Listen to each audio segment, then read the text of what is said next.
আসসালামু আলাইকুম। নতুন একটা টেকনিক নিয়ে, যেমন এইখান থেকে এটা যদি আমাদের আই ক্যাপ হয়, এটা আমাদের কি ক্যাপ, এটা আমাদের জি ক্যাপ এবং এটা আমাদের কি ক্যাপ।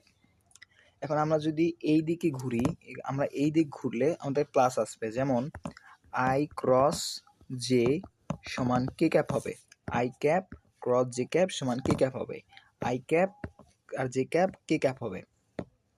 যদি এখন আমরা j cap cross I cap করি তাহলে আমাদের হবে মাইনাস অফ কে ক্যাপ। এখন যদি আরেকটা উদাহরণ দেখি, অর্থাৎ জে আর কে গুণ করি, J cap cross of K cap, তখন এখানে আসবে আই ক্যাপ। কি আসবে? I cap.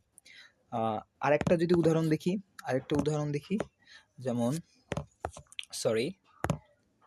এখন যদি আমরা দেখি কে ক্যাপ আর ক্রস আই ক্যাপ, অর্থাৎ কে ক্রস আই, তাহলে আসবে জে ক্যাপ। কিন্তু আমরা যদি এখন আই ক্রস কে করি, তাহলে আবার কি আসবে? Minus of J cap.